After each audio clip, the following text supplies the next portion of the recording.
Are you coming to the tree where they strung up a man? They say murder 3. Strange things that happen here. How stranger would it be if we met at midnight in the hanging tree?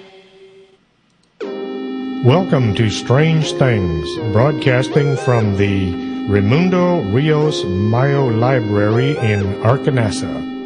And welcome to the show. If you hadn't already figured it out by now, it is April Fool's Day. This is Season 2, Episode 13. Hopefully that won't have any kind of a bearing on tonight's show.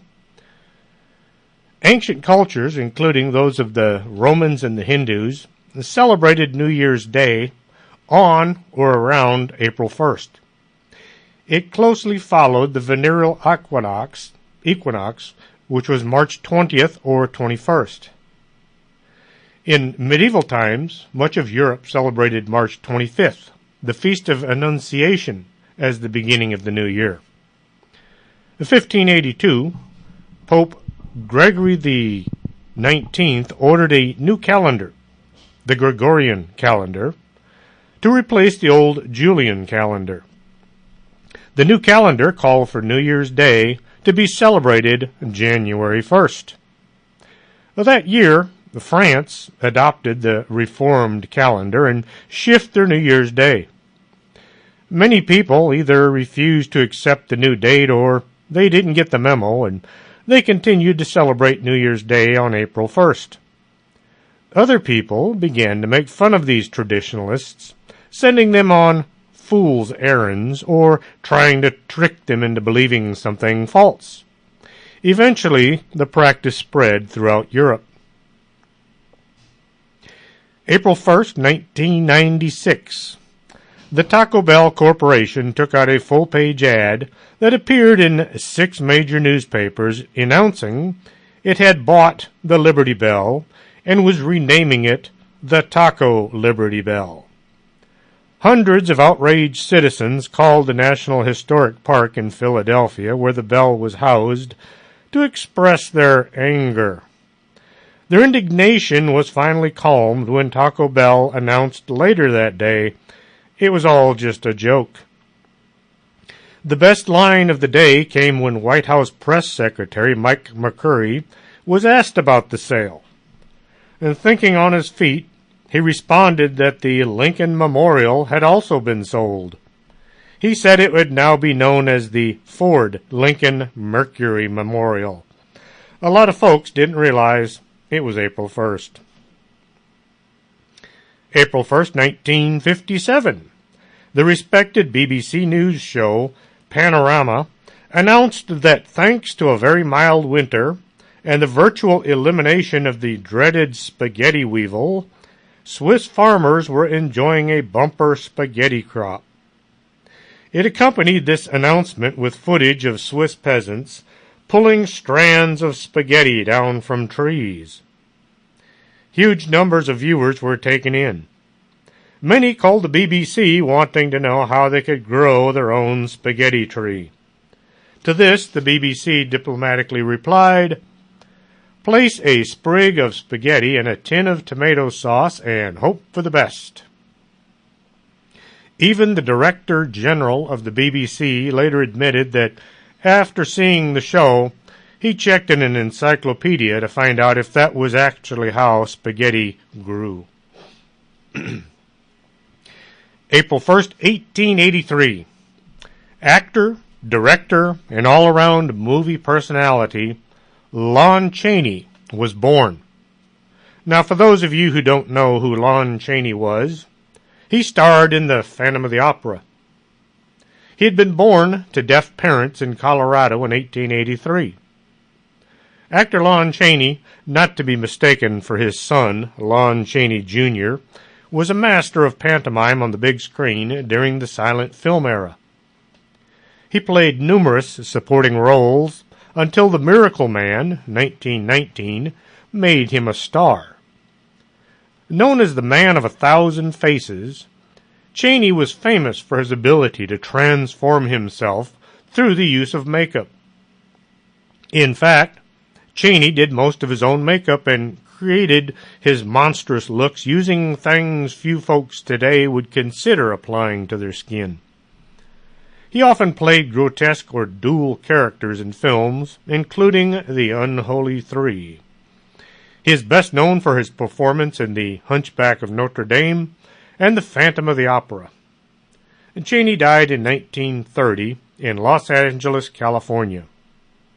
His son tried to follow in his dad's footsteps, but his lack of acting ability was exacerbated by his love of drink. Thomas Skeleton is reputed to be the origin of the phrase tomfoolery and tomfool. He was a fool or a jester for Muncaster Castle in the 1500s, and his ghost is said to haunt the castle still today. A painting of him hangs in one of the castle corridors. Skeleton was deemed to have an evil side, according to a legend which said that he sat under a chestnut tree by the castle door, and he would direct travelers who asked for directions to London. Those he decided he didn't like, he sent to the marshlands and quicksand of the area instead of to the local ford.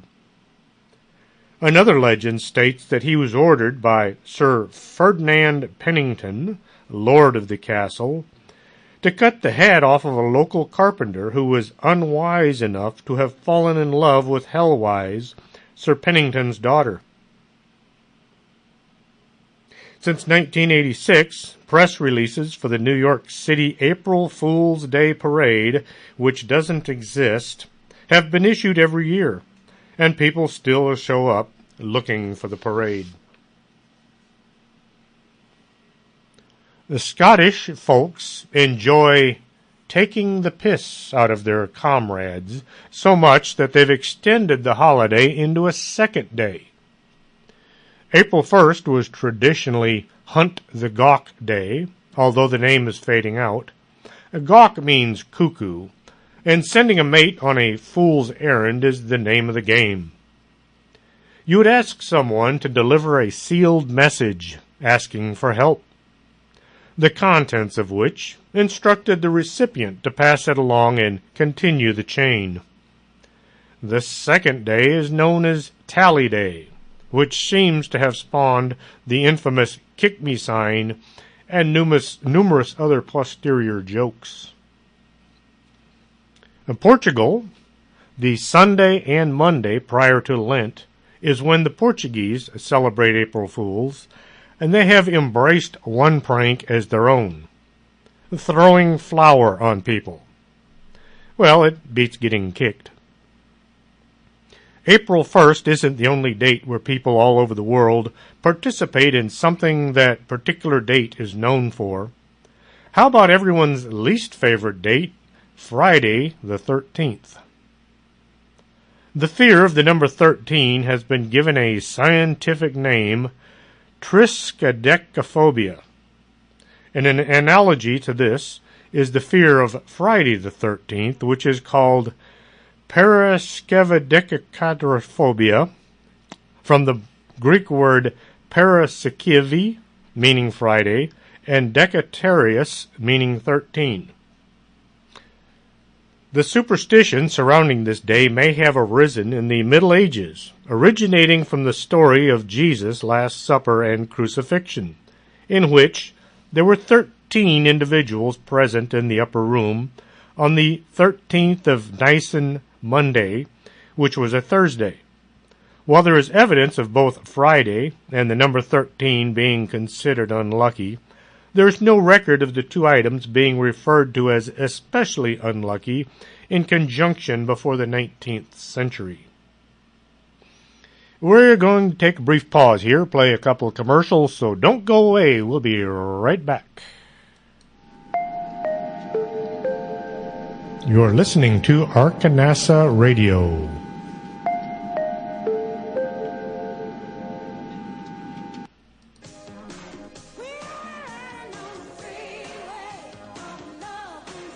Do you have skin?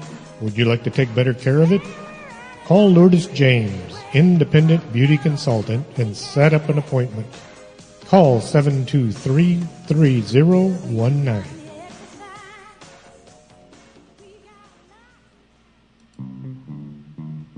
If your vision isn't what it used to be, and you're not sure you're seeing Bigfoot or just your neighbor mowing his lawn, stop on by Del Norte Optical, 107 Calle del Norte, just across the street from the Embassy Suites. You should be able to see what you're looking at.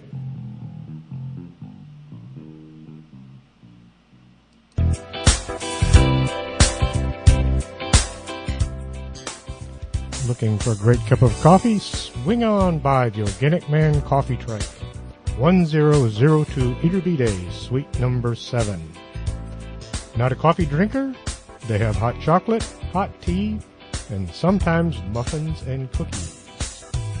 It's a great place to meet your friends for a conversation or curl up in the corner with a good book. The Organic Man Coffee Trike. Life is too short to drink bad coffee.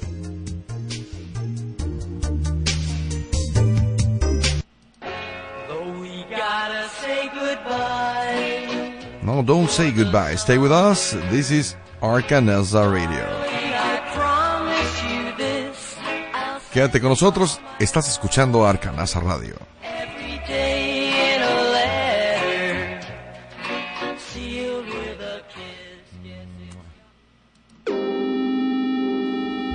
You're listening to Strange Things with Chris James. And welcome back. Just before the break, we were talking about that dreaded day of all days, Friday the 13th.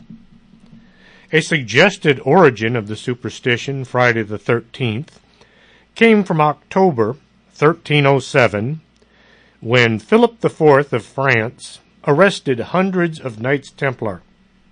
The king had wanted to eliminate his huge debt to the Templars, and he had hoped to gain some of their wealth.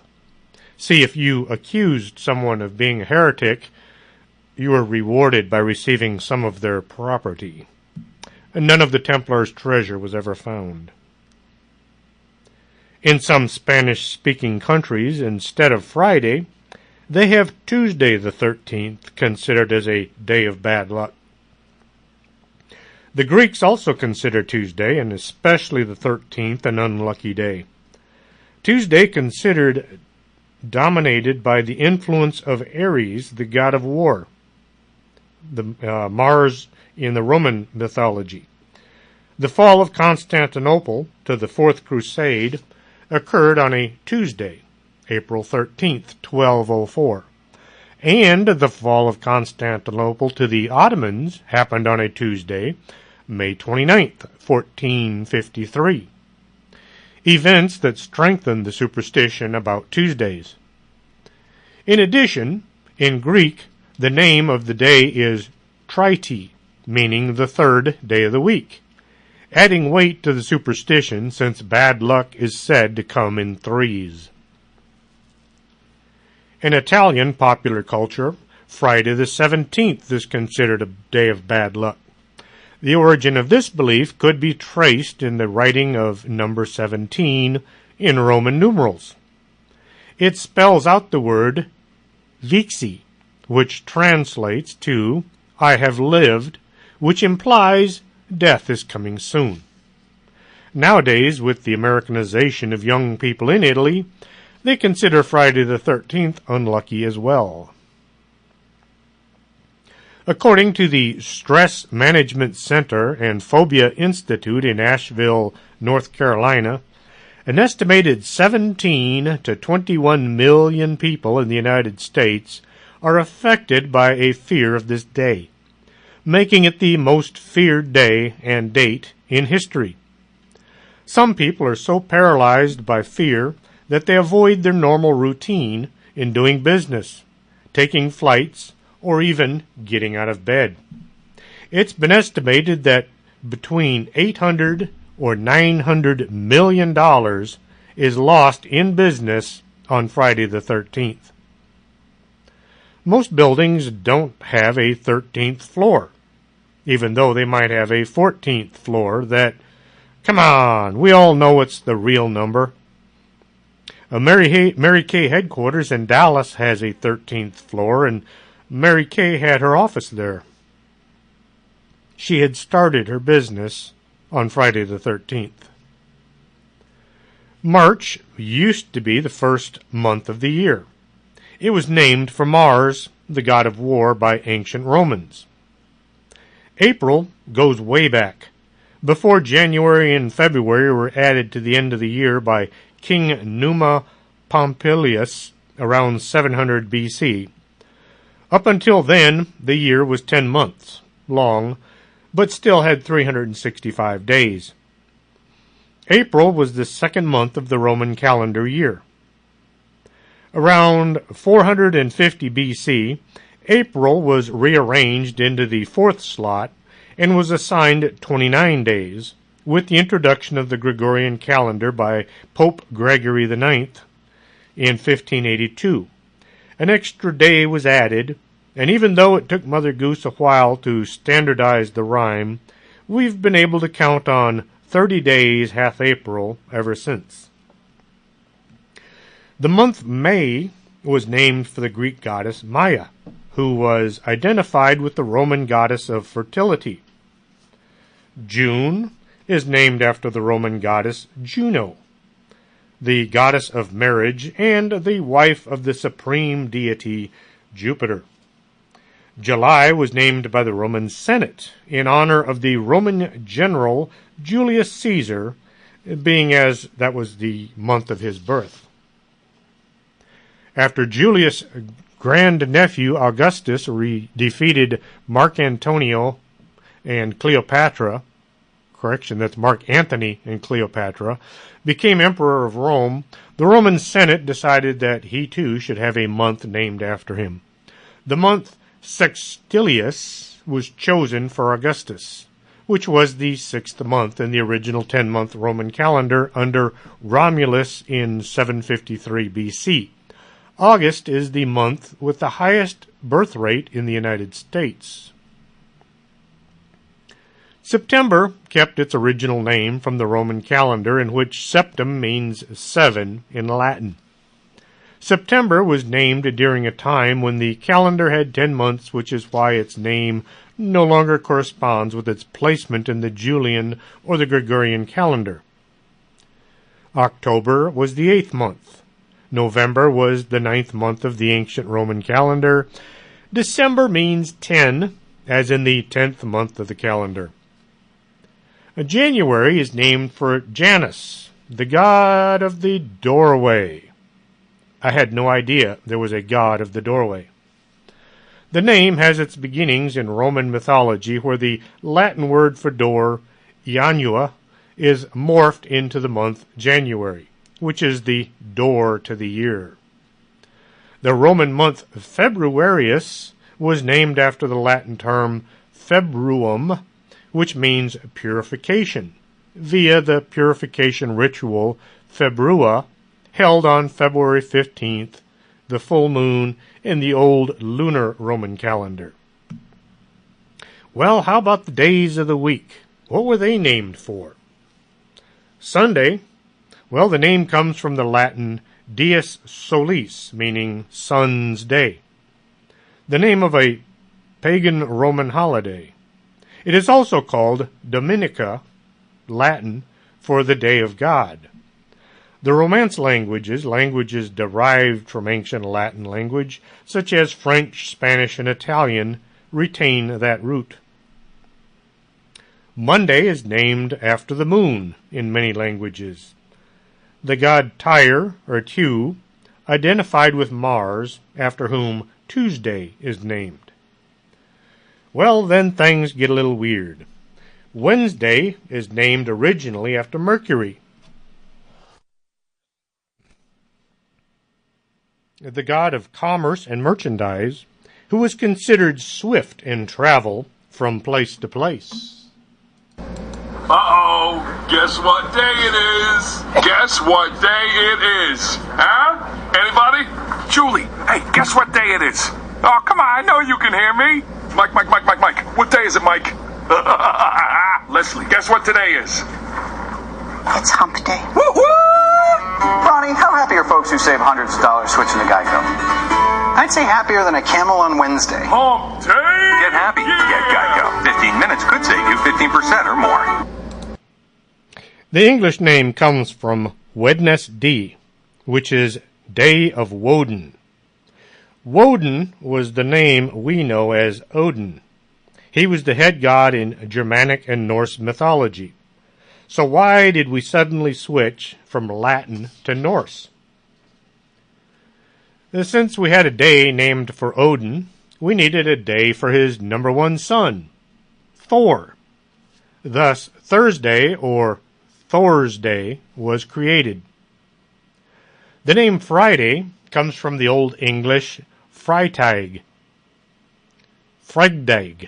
meaning the day of Frigg, a result of an old convention associating the Old English goddess Frigg with the Roman goddess Venus, with whom the day is associated in many different cultures, as in Viernus.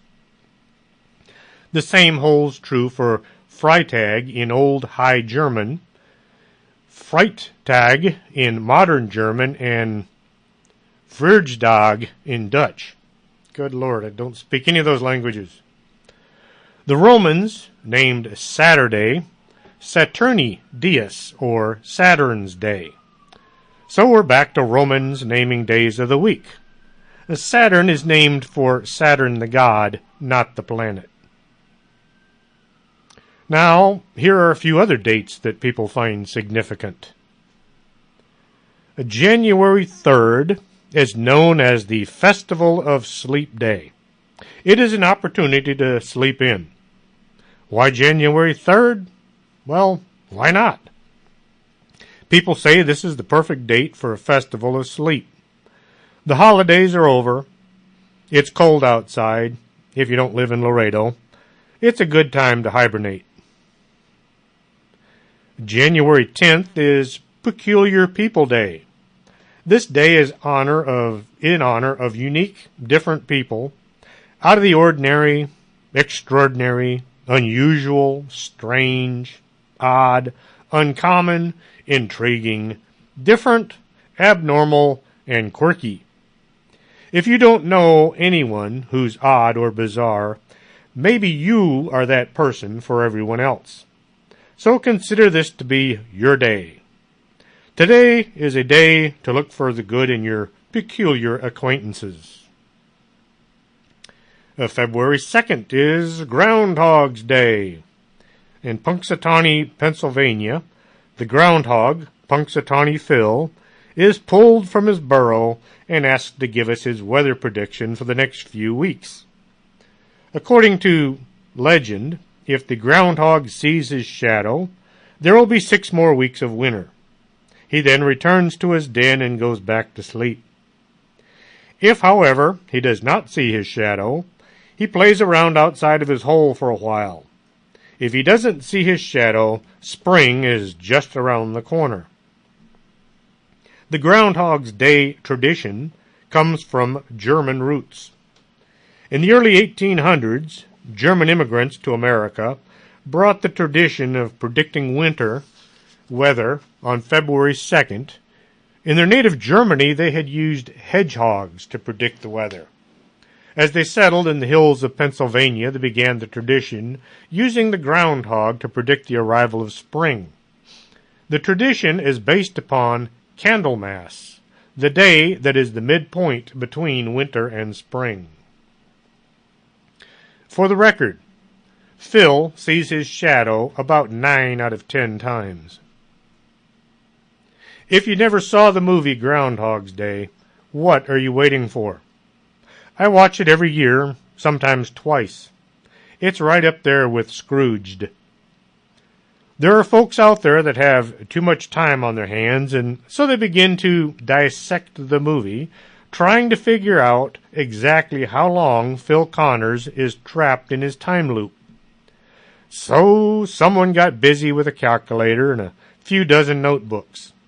Maybe they used a chalkboard as well. Lots of coffee was employed and late nights spent watching the movie over and over. At some point, the assumption was found that estimated Phil spent a total of 12,395 days, which is just under 34 years, reliving Groundhog's Day. Someone had suggested that the time loop was a mere 10 years. However, Harold Ramis, the director, said, "I think the 10-year estimate is too short. It takes at least 10 years to get good at anything, and allotting for the downtime and misguided years he spent, it had to be more like 30 or 40.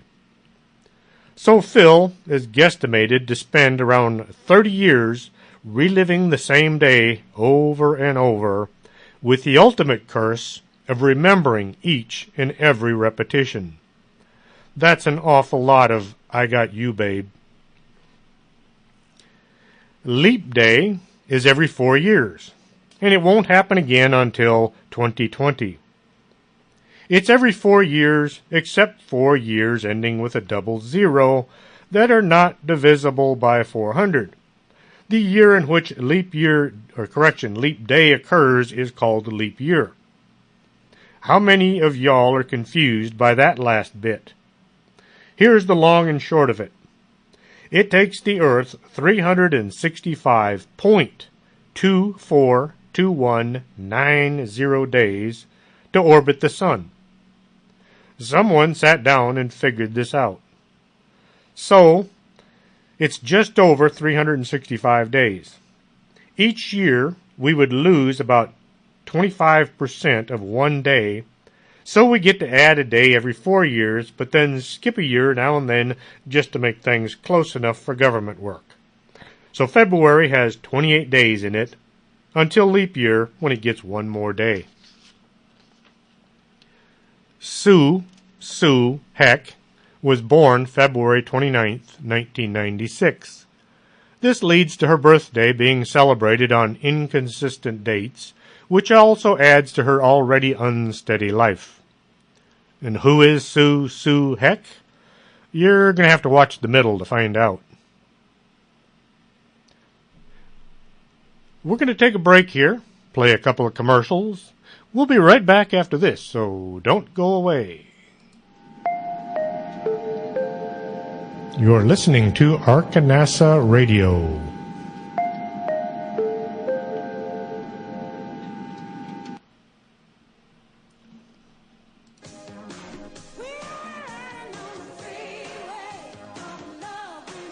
Do you have skin? Would you like to take better care of it? Call Lourdes James, independent beauty consultant, and set up an appointment. Call 723-3019.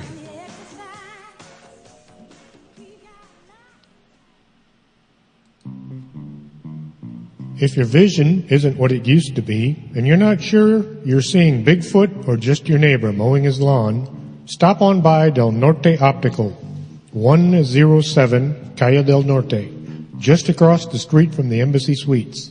You should be able to see what you're looking at.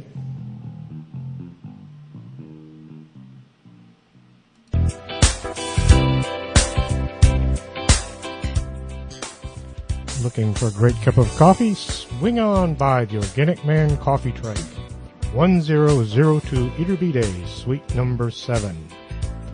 Not a coffee drinker?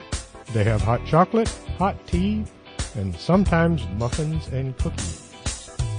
It's a great place to meet your friends for a conversation or curl up in the corner with a good book. The Organic Man Coffee Trike. Life is too short to drink bad coffee.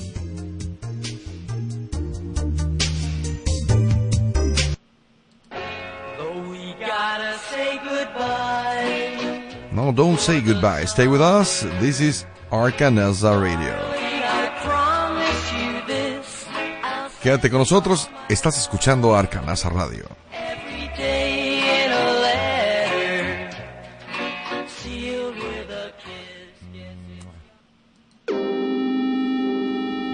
You're listening to Strange Things with Chris James. And welcome back to the show. I imagine one or two of you out there right now is saying to yourself, What the Heck is the Middle? That's one of the funnier situation comedies on TV, and if you get a chance, you should check it out and find out who the Heck family is. March 1st is National Peanut Butter Lovers Day. America's favorite sandwich spread. What kid didn't grow up loving a PB&J sandwich? I like peanut butter with bananas myself. Smooth peanut butter is by far the most popular and most disgusting. Reminds me of that stuff that came in an MRE. The crunchy peanut butter is also on the market and is enjoyed by many, like myself. I love crunchy peanut butter.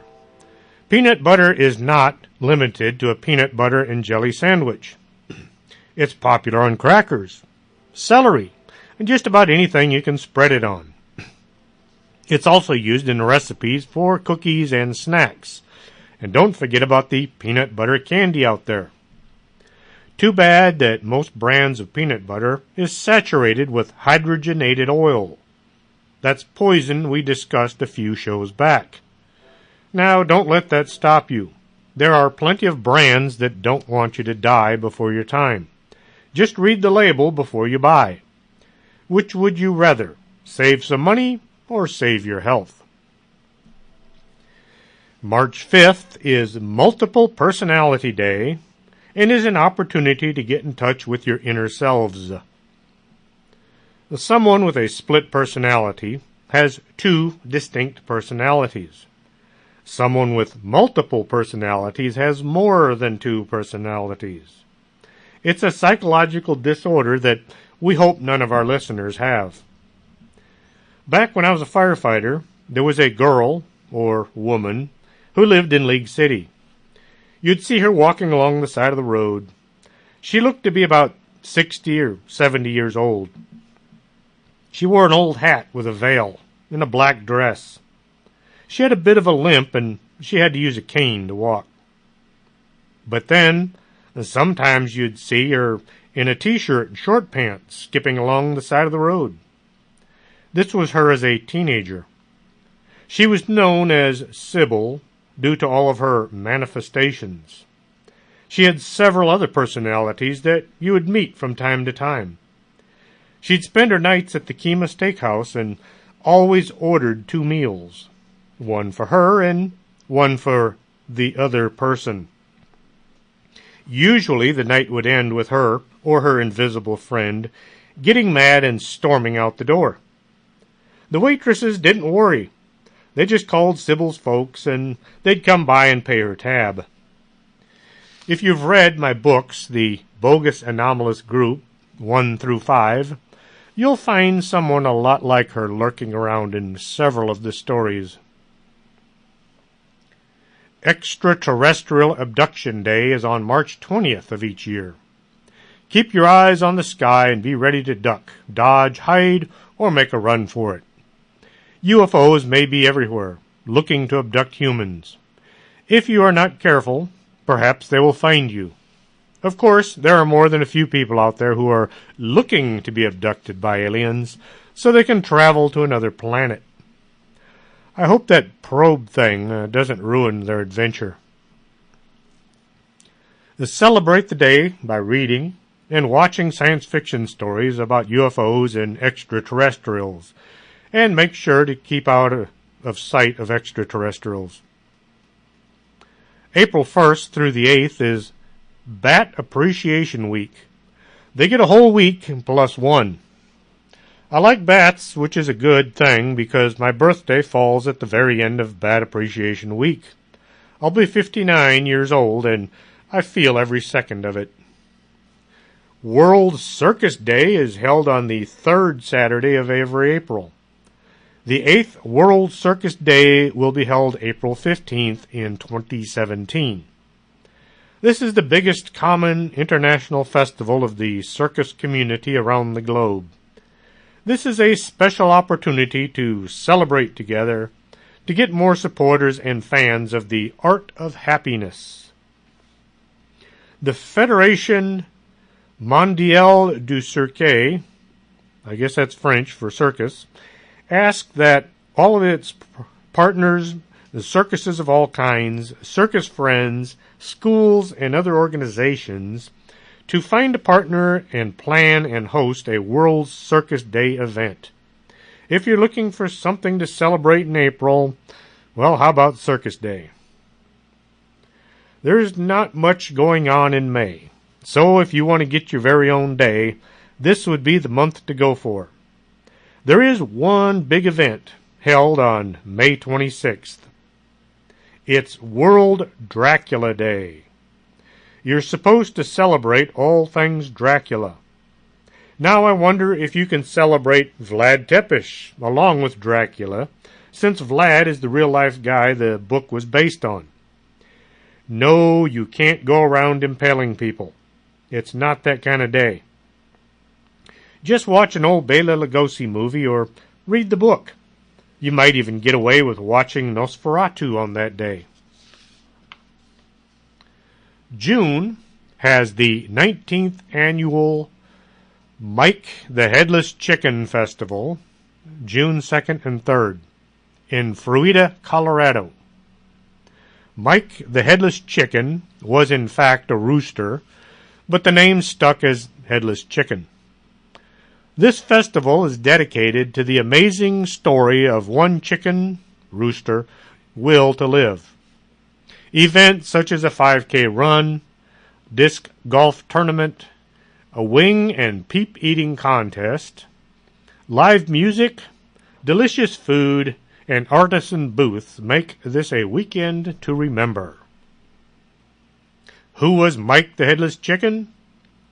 Back in September 10th, 1945, there was a young rooster pecking through the dust of Fruita County. Fruita, Colorado. The unsuspecting bird had no idea he was on the menu for that night.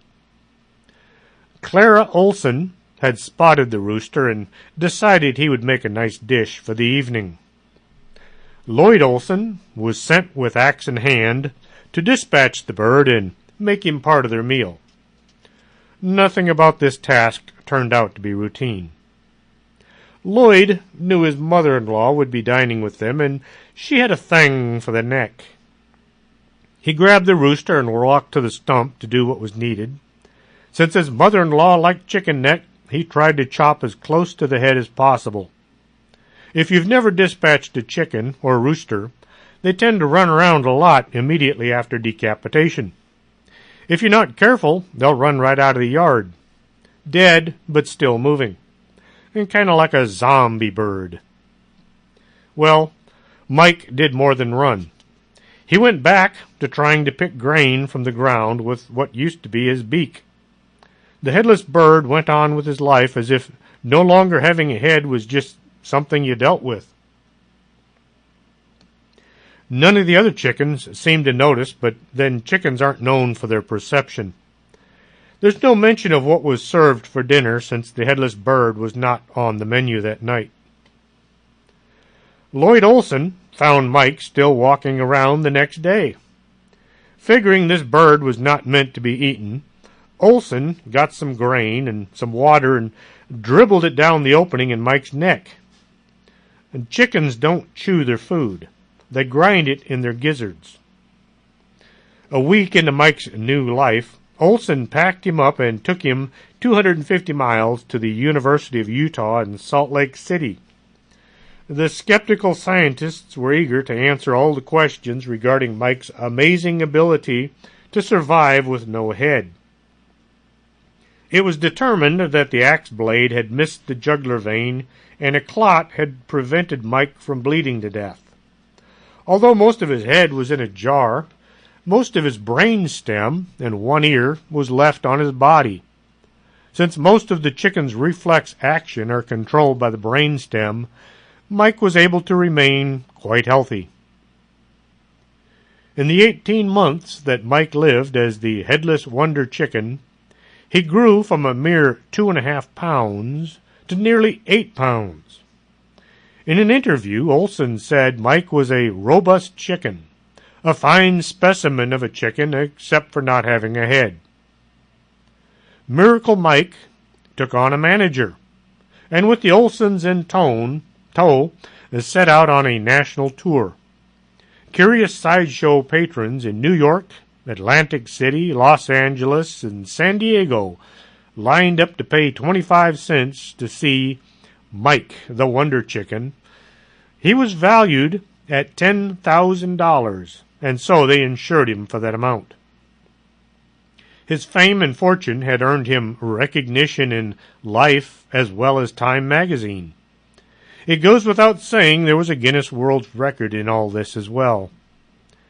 While returning from one of these road trips, the Olsons stopped at a motel in Arizona desert. In the middle of the night, Mike finally passed away. I wonder if the Olsons considered eating him at long last. July 1st through the 4th is one of my favorite get-togethers. The city of Roswell invites UFO enthusiasts as well as skeptics alike to join in the celebration of one of the most debated incidents in history. The 4-day event will feature guest speakers, authors, live entertainment, a costume contest, a parade, a pet costume contest and parade, family-friendly activities, and more. If there is anyone out there who doesn't know, I'll give a brief rundown. Sometime around the first few days of July 1947, a flying disc crashed in a field at the Foster Ranch, which sits northwest of Roswell, New Mexico. Ranch foreman Mac Brazel found the crash site, and he informed Major Jesse Marcel at the Roswell Army Airfield, and Major Marcel picked up a trunk full of saucer parts. Later, the trunk filled with alien parts mysteriously turned into A weather balloon, and then B, a stray test rocket from White Sands, and then C, a mogul balloon. This was one mysterious pile of rubber to be able to change that many times. The thing few people ever mention is that Major Marcel, who was the base intelligence officer, had just returned from radar school and would have been familiar with any and all radar tracking balloons used by the military. So, we can say it was probably not anything that the Air Force claims it to be. And July 2nd is World UFO Day. This is an awareness day for people to get together and watch the skies for unidentified flying objects. The day is celebrated by some on June 24th and others on July 2nd. June 24th, 1947, is the date that aviator Kenneth Arnold reported what is generally considered to be the first widely reported unidentified flying object sighting in the United States, while July 2nd, commemorates the UFO crash in Roswell, 1947. The stated goal of the July 2nd celebration is to raise awareness of the undoubted existence of UFOs and to encourage governments to declassify their files on UFO sightings. I won't be holding my breath waiting for the government to admit they've been lying to us for the past 70 years. July 20th is International Moon Day. Why July 20th, you may ask? It's one small step for man, one giant leap for mankind. Oh, that looks beautiful from radio. It has a stark beauty all its own. It's like much of the high desert of the United States. It's different, but it's very pretty out here. July 20th, 1969, Neil Armstrong became the first man to walk on the moon. Buzz Armstrong was right behind him. I remember watching it in the hallway of our school. See, back then there was one TV for the entire school, so everybody had to crowd into the hallway to watch the first moonwalk. I was not impressed. I'd been watching Star Trek for years and didn't think getting to the moon was such a big deal. It wasn't so much that I couldn't tell reality from fiction. It was because it was on TV, and boy did Captain Kirk look better than Neil Armstrong. The video was horrible. Now I know why. Back then there was no way to send a video from the moon into a TV station. So the guys at NASA placed a TV camera right in front of the video receiver and they recorded the action. It came out looking like an Ed Wood movie, and so now we celebrate Moon Day on July 20. Ratcatcher's Day is celebrated on either June 26th or July 22nd, commemorating the story of the Pied Piper of Hamelin. The town of Hamelin in Germany uses the June date.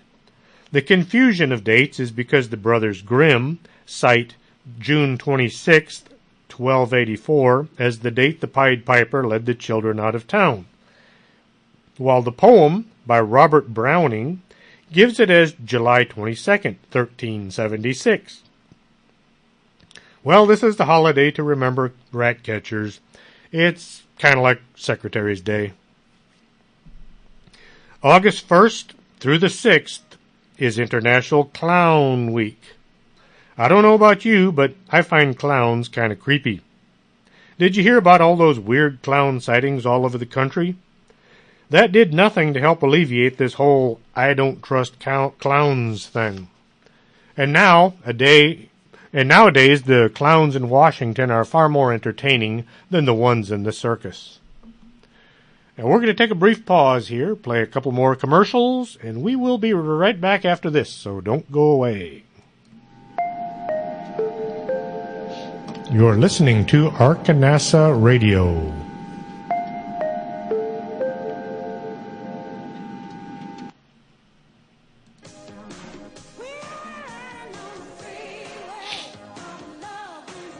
Do you have skin? Would you like to take better care of it? Call Lourdes James, independent beauty consultant, and set up an appointment. Call 723-3019.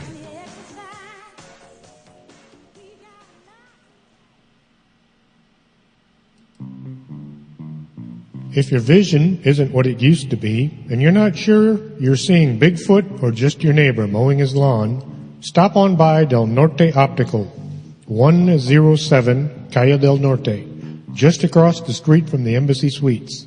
You should be able to see what you're looking at.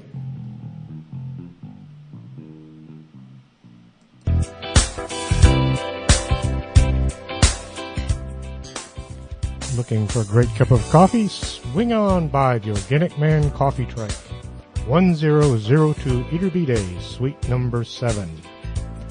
Not a coffee drinker? They have hot chocolate, hot tea, and sometimes muffins and cookies. It's a great place to meet your friends for a conversation or curl up in the corner with a good book. The Organic Man Coffee Truck. Life is too short to drink bad coffee.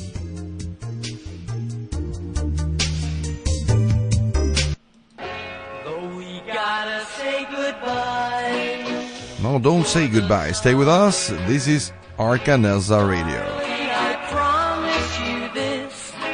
Quédate con nosotros. Estás escuchando Arkanasa Radio.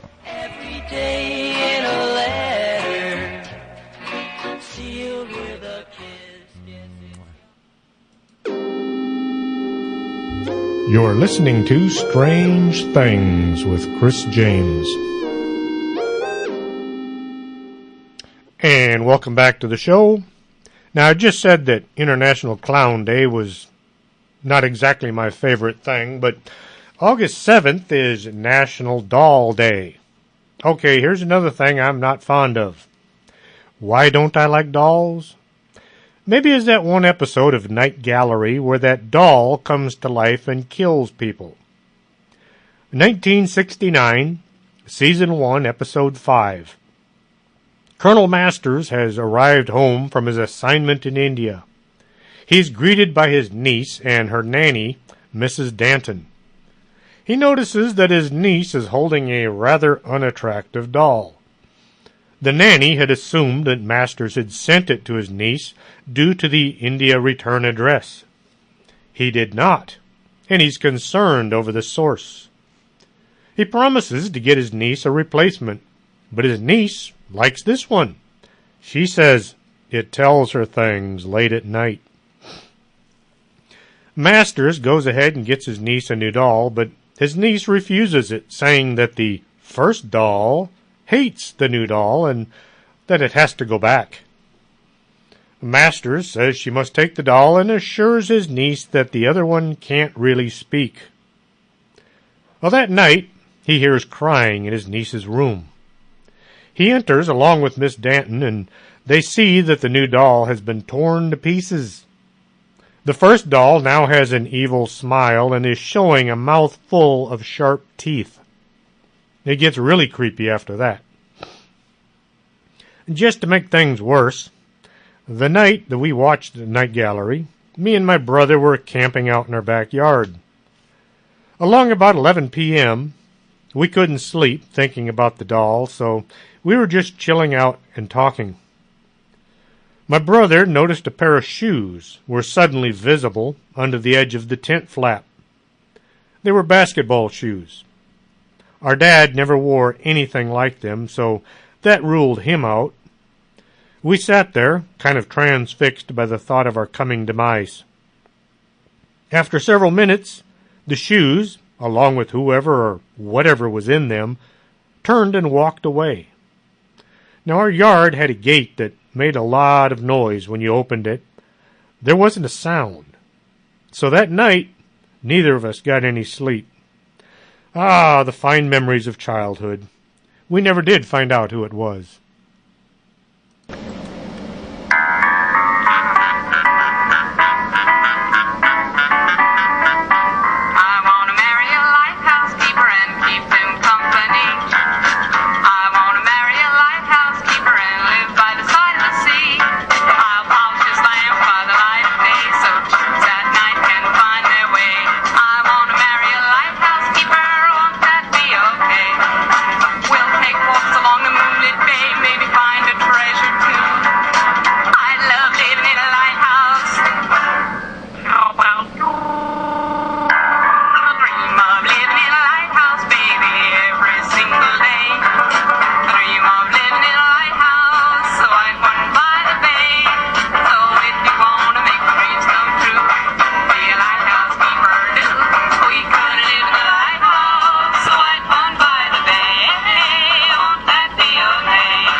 If you recognize that little ditty, you're my kind of person.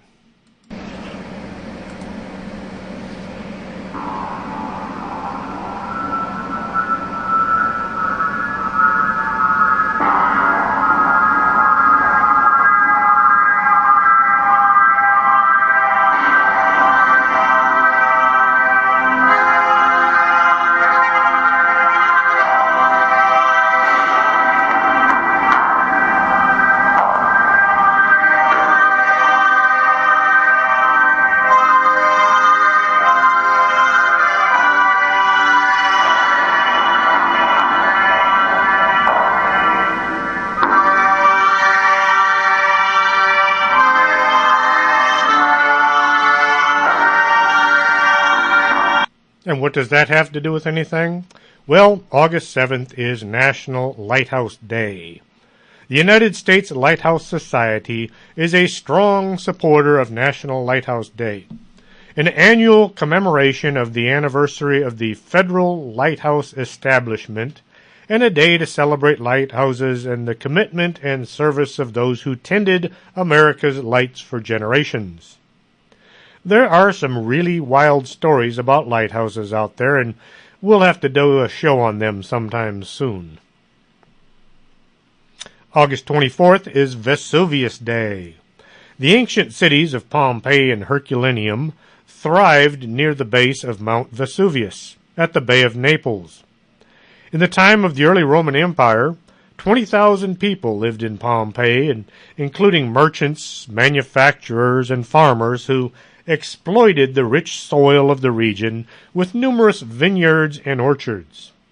None suspected that the black fertile earth was the legacy of an earlier eruption of Mount Vesuvius. Herculaneum was a city of 5,000, and It was a favorite summer destination for rich Romans. Named for the mythic hero Hercules, Herculaneum housed opulent villas and grand Roman baths. Gambling artifacts found in Herculaneum and a brothel unearthed in Pompeii attest to the decadent nature of the cities. There were smaller resort communities in the area as well, such as the quiet little town of Stabaia. At noon, on August 24th, 79 A.D., the pleasure and prosperity came to an end when the peak of Mount Vesuvius exploded, propelling a 10-mile mushroom cloud of ash and pumice into the stratosphere. For the next 12 hours, volcanic ash and a hail of pumice stones up to 3 inches in diameter showered Pompeii, forcing the city's occupants to flee in terror. Some 2,000 people stayed in Pompeii, holed up in their cellars or stone structures, hoping to await the end of the eruption. A westerly wind had protected Herculaneum from the initial stages of the eruption, but then a giant cloud of hot ash and gas surged down the western flank of Vesuvius, engulfing the city and burning or asphyxiating all who remained. This lethal cloud was followed by a flood of volcanic mud and rock, which buried the city. The people who had remained in Pompeii were killed on the morning of August 25th, when a cloud of toxic gas poured into the city, suffocating all who had remained. A flow of rock and ash followed, collapsing roofs and walls and burying those who had stayed alive, as well as the dead. There's no record of how many actually perished from the eruption, but archaeologists are still uncovering bodies today. September 11th is Pet Rock Day. Now there's a pet for you. Never needs food or water, and if somebody attacks you, you can throw the pet rock at them. September 22nd is Hobbit Day. All you hobbits out there can go looking for those rings. September 29th is National Coffee Day. Free caffeine. What more can I say? This is not to be confused with International Coffee Day, which is in October. Remember, the coffee cherry is a fruit, so that makes coffee fruit juice. October 1st, the 77 member states of the International Coffee Organization and dozens of coffee associations from around the globe will come together to celebrate the second annual International Coffee Day. I plan to celebrate both dates. October 1st is Ghost Hunting Day. Since October is the scary month, it's the best time to go looking for spirits, and all the cool movies are on TV. I like watching Hocus Pocus every year. The Sanderson sisters. What a bunch. October 19th is Michael Myers' birthday. October 25th is Chucky the Killer Doll Day. October 26th is Howl at the Moon Night. If you hear wolves running around your neighborhood, don't start shooting until you're sure they're wolves and not your neighbors. October 30th is Visit the Cemetery Day, followed by Haunted Refrigerator Night. If you're looking to get in the Halloween spirit on the eve of Halloween and are in the mood to send shivers down your spine, first, unscrew the light inside your refrigerator.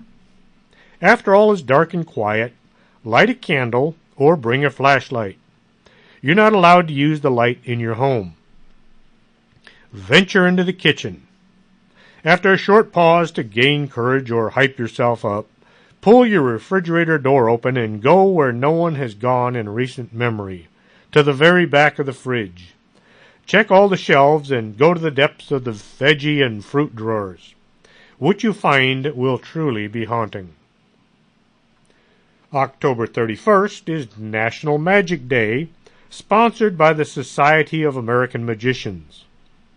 1938, a Chicago member of the Society of American Magicians sought official permission for a Houdini Day. This day was sanctioned by Mrs. Houdini, and October 31st was proclaimed National Magic Day in Harry Houdini's memory. Eric Weiss, a.k.a. Harry Houdini, was born March 24th, 1874, and he died October 31st, 1926. That's right, he died on Halloween. And of course, October 31st is my favorite night, Halloween. The folks in our neighborhood set our tables out in their driveways. We hand out candy to all the ghosts and witches. It's far better to be on the sidewalk. You get to see the kids coming. They see that you're giving out candy. It adds to the evening, and all the kids seem to enjoy it, as well as all the people in my neighborhood. If you're Sherlock Holmes fan, then there's a weekend for you, March 17th through 19th, and November 3rd through 5th. 2017. The game's afoot in Victorian Cape May. Choose your weekend for a suspense-filled encounter with the inimitable Detective Sherlock Holmes in the National Historic Landmark city of Cape May, New Jersey. Limited to 100 tickets each weekend. Solve the mystery of Sherlock Holmes and the case of the discarded woman, which is a new mystery written by John K. Alvarez. November 12th is for those of you with furry pets that don't bark or meow. The American Fancy Rat and Mouse Association, the AFRMA, was founded in 1883 and is a non-profit international club. Anyone that has an interest in rats or mice can be a member. The main purpose of the AFRMA is to promote and encourage the breeding and exhibition of fancy rats and mice. They also educate the public on the positive qualities as companion animals and provide information on their proper care. Willard. November 17th is Take a Hike Day, only it's take a hike on a haunted trail. Once again, this brings back some not-so-fond memories. Way back when I was maybe 12, my dad was into camping. We took the camper to the Smoky Mountains and had set up in a nice quiet site. My dad said we should go see the moonbow, which would be visible just down the road from camp. So we walked off down the road. Some park official stopped to offer us a ride, so we jumped in and he took off.